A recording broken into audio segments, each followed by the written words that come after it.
Cancel culture doesn't give a about being right. Cancel culture is just about taking people down. Look at Johnny Depp, look at Amber Heard.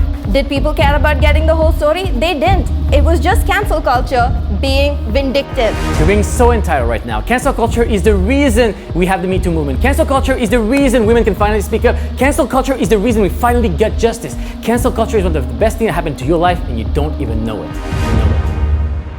Hi everyone, welcome to NAS Debates!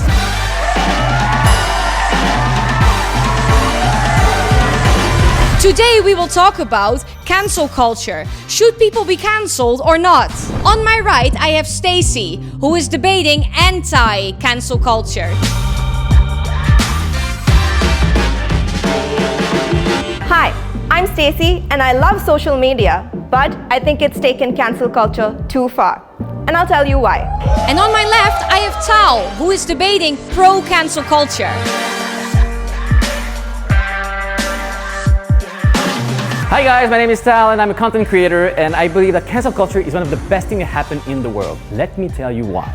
Before we start the debate, let me explain to you how it will work. Before the debate, our audience will vote pro or anti-cancel culture. There's only 15% who is agreeing with Tal being pro-cancel culture and 85% who is agreeing with Stacy anti-cancel culture. After the debate, we will vote again to see which one of our debaters was actually more convincing. Each of our debaters will have 30 seconds to defend their arguments. So now, over to you guys. Let the debate begin!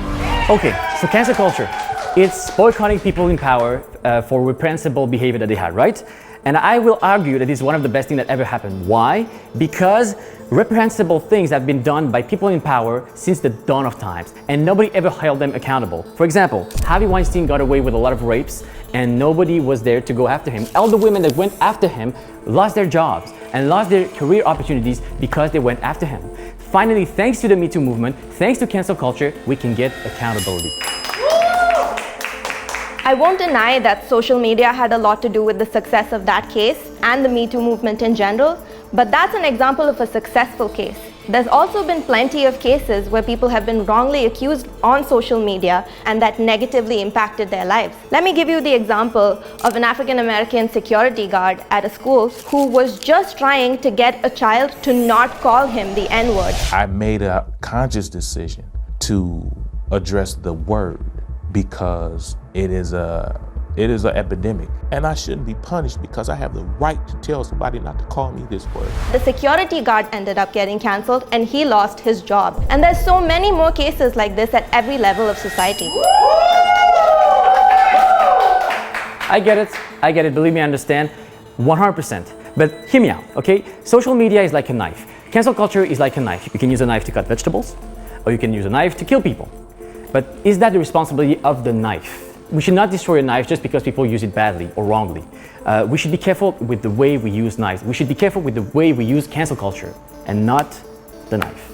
So I love how you basically used the gun control analogy here, but let's just take a step back and get realistic. People as a group cannot be trusted to be fair. Let's take the case of Johnny Depp and Amber Heard. Back when Amber Heard first came out with her op-ed, people were so fast to chase Johnny Depp with pitchforks online. And now, so many years later, when Johnny Depp's side came out, people are taking pitchforks to Amber Heard.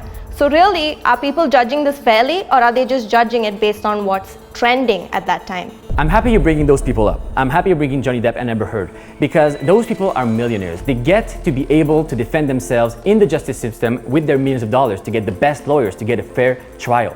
But what happens to people like you and me? What happens to the average Joe who cannot pay for the best lawyer? This person will not get a fair treatment. We get to use cancel culture to have the same representation. It's the one place where you and I and the millionaires have the same value. For example, Harvey Weinstein, he gets millions of dollars, he can use them to pay hush money, right? That's not possible on social media. You make an important point about everyday Joes like you and me being able to talk about things. And that's great. I love that social media is the great equalizer. But these are really big, complex issues that we're talking about. We're talking domestic abuse, sexual abuse, workplace, harassment, trauma, mental health. But when it comes to cancel culture and people reacting to it, it gets shot into a meme or an infographic that takes 1 second. And people hit share just so they can say that, look at me, I'm a good guy. I get it. 100%. Social media is performative. Cancel culture is performative. Let me tell you something. In my book, get as many likes, as many clicks, as many shares as you want. If you're sharing something positive that people should hear about, then it's good enough for me. People get to hear that Black Lives Matter. People get to understand that blackface is not something that should happen. And that's a good thing. For example, blackface. Let's take it. Blackface is something that is reprehensible, right? But this is something that you and I would have never heard about if it was not for cancel culture. So in my book, that's a good thing. I'm glad you mentioned blackface. Let's talk about blackface. The blackface debate has been going on since the 1980s. Now that predates social media. Cancel culture is not the reason that blackface is looked down upon now. Let's take the example of Jimmy Fallon. He got cancelled for something that he did 22 years ago, where he wore blackface when he was impersonating Chris Rock. Chris Rock didn't have a problem with it and they're still friends. Now what happened is, because of cancel culture, this incident was taken out of the social context that it was in at the time. So really, isn't it just vindictive behavior, or is it trying to actually change something? I think, it's interesting that you mentioned that it's been going on since the 1980s, because for the first time, nobody's going to do it ever again. So that's exactly the point of cancel culture. For the first time, people pay attention. For the first time, people listen to African Americans. For the first time, we're going to actually get a change. Let me tell you a story. Intent is not enough. Let's go back to Chris Rock. When I was a kid, I used to be bullied and I used to be made fun of because I had a weird name. I have a weird name. It's okay. Whenever I would confront people about it, they'd be like, it's just a joke. Take a joke. It's okay. It's just a joke. But I don't think it's just a joke. I don't think that racist behavior is a joke. I agree with you that intent does not justify the means. But when it comes to blackface happened before Jimmy Fallon, and it's probably going to happen after as well. You still see it happening with celebrities. So did cancel culture actually solve something, or is more being done on the streets by activists who are fighting for their rights? I think the activists are doing more. Look, the activism was necessary. That's the truth of it. The 20 years, the 40 years, the 50 years of activism was the nail to fix the problem. But cancel culture was the hammer that actually made it done. So I hear you, and you think cancel culture is effective. So let me talk to you about something that happened really recently. Everybody knows JK Rowling, everybody's read the Harry Potter books. Remember when she made those transphobic comments and everyone on the internet collectively cancelled her? Well, guess what? The last book that she released became a bestseller. It got amazing reviews in the New York Times, and the Google reviews I read today said 92% actually liked it. So did she actually face any repercussions for what she did? Yeah, but I mean, the point of cancel culture is not to cancel the human, it's to cancel the behavior, it's to get change in society. Like, let's say JK Rowling is like wrong in whatever she's saying, whatever she's doing, which she is, by the way. We should not try to kill her, we should try to kill the behavior. Cool. But JK Rowling's behavior has not changed. And JK Rowling's example has not prevented other transphobic people from making the same comments. The only way to affect real change is to educate these people. I agree on the last part. We need to educate the people. But JK Rowling is actually an example. We need to keep talking about it. It's by keep talking about it that we can actually get something to change. If we say, oh, it never worked when JK Rowling didn't work, let's just give up the fight about transphobic comments because it doesn't work. No, we should keep fighting more and more and more. You and I know about it, more people get to know about it, and we need to keep on fighting. I think you're being delusional and inconsistent. At first you said we should cancel the people doing it, and now you're saying that we should cancel the behavior. Which is it? Now let me take you back to the 2000s when Britney Spears was villainized for acting out when she was facing mental health problems. And now, so many years later, because of the Free Britney movement, we know so much more about her. My problem is cancel culture is reactionary, and it still happens. People just cancel people based on one instance, and I don't think that's fair. I understand what you're saying. In the case of Britney Spears, it was people trying to bring her down. It was not canceling the way it should be done. Basically, what you're describing is two types of cancellation. There is a cancellation to get justice. That's what happened to Harvey Weinstein. Harvey Weinstein got justice, got what he deserved, everybody's happy about it. And then there's another type of cancellation, which you're pointing out very truthfully, is that people wanted Britney down, just wanted to bring her down because she was famous, she was beautiful, she was young. So the tabloids were all like, let's bring her down, let's sell some paper, let's get some money. And that is wrong. that is the worst of society. I believe it 100%. That is the worst of society. Now that is the worst of society, and I agree. But what you're saying about what the tabloids have done, that's exactly what people on social media are doing today. And because social media is free, accessible, and instant, anyone from everywhere around the world gets to have a voice. Not just one voice, an anonymous voice, and as many voices as they want with fake accounts and things like that. So cancel culture is just a new avenue to bring people down, and I don't think that's fair. You need fair conversations, you need discourse. Exactly, I agree. We need discourse. We need conversation. And let me tell you something. Do you think if Rosa Parks had not decided to not take a seat on the bus, we would have the same state of racism today? Do you think that if people were not speaking out about Harvey Weinstein on Twitter, we would be at the same level of misogyny that we are today? I think if you want to be heard, you need to make a splash. People don't do it on purpose. Women have been told, your problems, it's okay, don't be such a drama queen or whatever. They're not being a drama queen, they just want to be heard. And sometimes when people don't hear you, you have to make a splash. You have to make sure that people listen. And yes, it's a hard time.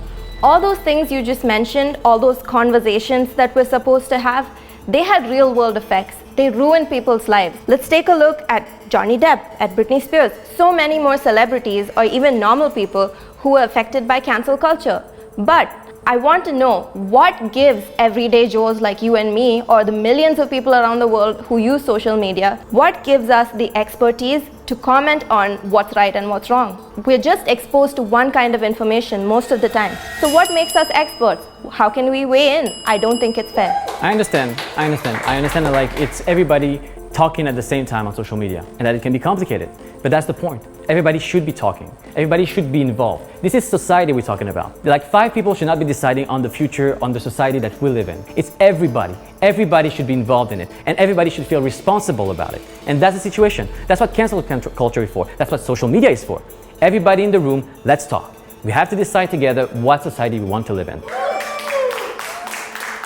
I wish what you were saying were true. I wish that it was an actual conversation. But the way that most algorithms are designed today is based on something called confirmation bias, which means that the kind of views you agree with, the kind of content you consume, is probably what you're going to be shown most of the time. And what this does, it creates an effect in your brain thinking that so many people agree with me, I must be right. But guess what? There's a whole other side to most debates which people never see because of the way that cancel culture and virality is designed. Let's take it back for a second. We live in a world right now where Roe v. Wade was just overturned, where abortion is now illegal in most states of the United States of America. And that is because 9 people in the Supreme Court decided that it was wrong. 9 people decided on the lives of all the women in America.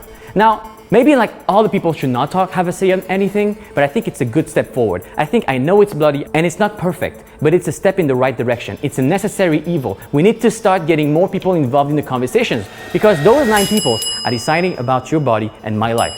And we have to stop this. The conversation that you're talking about, a lot of people were actually involved in. In fact, 80% of Americans didn't want Roe v. Wade to be overturned. But guess what? You're talking about activism, not cancel culture. Cancel culture destroyed the reputation of one person. Activism is where you have a problem that needs to be fixed or a belief that you believe in and that you fight for. Activism is great. Cancel culture is problematic. Cancel culture is necessary to get activism. If you want people to listen to you, you need to have a punishment because only then will they actually listen to you. That's the whole point of Harvey Weinstein. People now will think twice about sexualizing women. People will now think twice about doing blackface. Thanks to cancel culture, we have now a penalty, something people can be afraid of and think about twice before doing something that is wrong. It is necessary. For you to have your social media activism, you need cancel culture. You live in a world where you need to have punishment for people to listen to you. Punishment. I'm glad you mentioned that point. What else is jail for? What else are laws for? All the things that cancel culture seeks to cancel right now are things that are mostly illegal. So isn't there already punishment? Should my online reputation be my only deterrent? That's exactly the problem. It's starting to be the problem because right now, jail is not working. The justice system is not working. This is why we have Twitter. This is why we have such debates online. Because the justice system, as it is, has forgotten women, has forgotten African Americans, has forgotten so many people over the years. For the first time, we have the opportunity to get justice. And yes, it is just the beginning. Because that's what it is. Like social media and cancel culture is just a way to get the conversation started. But thankfully, I'm happy that we get to start this conversation because that's the only way we're gonna finally get some change. Twitter has proved time and again that it's not really the most fair system. That's what justice systems exist for. And while I agree that it probably has its own problems, Twitter is not the avenue where you should be solving these. People on Twitter are easily influenced. These easily influenced people shouldn't be the ones deciding what's right and wrong. But then if you live in a world, in a country where the system is rigged, where there is no justice, what do you have? Where can you go? Tell me, what should I do? In this case, I think cancel culture doesn't give me anything either. All it does is maybe someone goes offline for a few days and then the internet cycle happens again, new news comes in, and then that person just goes back to the internet. We got results. We got results. Me Too is a result. Blackface is a result. We got change. Social media got change. Cancel culture got change. Because for the first time, we get punishment. We get fear. Thanks to fear, people think twice before they act. People think twice before they hurt someone. That's a good thing. That's a good thing. People thinking before they act is a good thing. I'm sorry, cancel culture gets people to think. It's a good thing. Results have been brought about by activism. Results have been brought about by people who care, who educate people. Me Too is not cancel culture. Me Too is the global women just deciding they've had enough. And we went online. Yes, online was an avenue to talk about it, but there's also so much more to that movement. And the reasons that we have success is not just because of a few tweets. It's so many efforts. And I think that you're minimizing those efforts that happen in the real world if you say that cancel culture is the reason that Me Too worked. And now it's time for the closing statements. Stacy.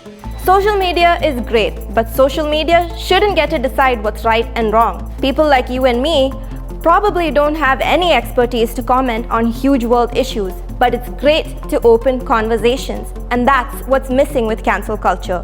Open, fair conversations. Cancel culture, at its root, is just based in being vindictive. If you want to learn more, you need to see both sides. And cancel culture and the way that algorithms are designed only ever show you one side, and that's not okay. Thank you so much, Stacy. Tao. Social media is very powerful. Cancel culture is extremely powerful. I get it. And with great power comes great responsibility. But it doesn't mean that we should not use it, you know? It's something that we need to have so people can actually start to change. It's like nuclear deterrence, in a sense. We should never have to use cancel culture, but we need to have it so people can know that something can happen if they don't do the right thing. It is a necessary evil. And now we have reached the end of the debate. Remember, at the start, we all voted. Tao was on 15% going pro-cancel culture, and Stacy was on 85% against cancel culture. Let's see what our audience says now. Let's go. Yes, Let's you're doing go. well. Yes. Someone is coming back. Someone's coming back. Yes. Yes. Yes. No! And the final stats are in. Stacy currently has convinced 67% of our audience, and Tao has convinced 32% of our audience, which means that Tao has convinced more people to join his side. Congratulations, Tao! Do you think cancel culture is a good thing, and do you agree with Tao? Or do you think cancel culture is a bad thing, and do you agree with Stacy? Please continue the debate down in the comments.